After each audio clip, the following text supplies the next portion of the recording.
Assalamualaikum warahmatullahi wabarakatuh.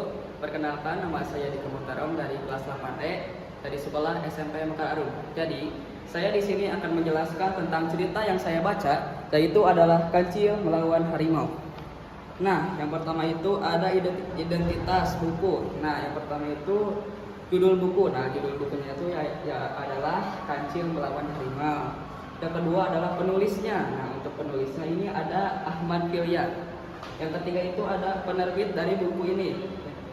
Penerbitnya yaitu adalah Serbajaya Surabaya. Yang keempat, jumlah halaman dari buku ini ada sebanyak 32 halaman.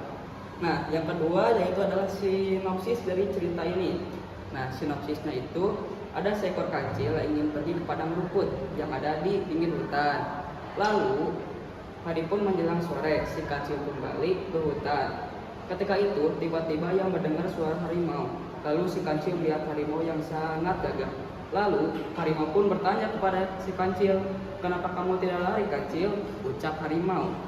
Nah, lalu si kancil pun menjawab, "Mengapa aku harus lari sekarang? Ini bagaimana kalau kita main kejar-kejaran saja?" Lalu, tapi aku ingin minta tolong kepadamu, harimau. Lalu, "Tolong cabut duri yang ada di kakiku," ucap kancil yang pintar. Lalu si harimau pun mencabut durinya. Ketika sedang situasi seperti itu, kancil menendang si harimau hingga kesakitan. Lalu si kancil pun pergi. Yang ketiga yaitu adalah tokoh dan penokohan. Untuk tokoh dan penokohan, tokoh yang pertama itu yang ada di cerita ini yaitu adalah si kancil. Nah, si kancil itu dia tokohnya baik, cerdik, pandai, pintar, dan tidak serakah.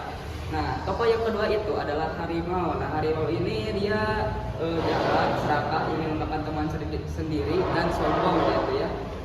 Lalu amanat dan hikmah dari cerita yang saya baca yaitu adalah yang pertama, tidak boleh serakah. Yang kedua, tidak boleh membeli teman sendiri. Yang ketiga, harus saling menyayangi satu sama lain. Yang keempat, harus pandai seperti si kancil. Yang kelima, harus tetap waspada. Nah, yang terakhir yaitu adalah kekurangan dari buku atau cerita ini.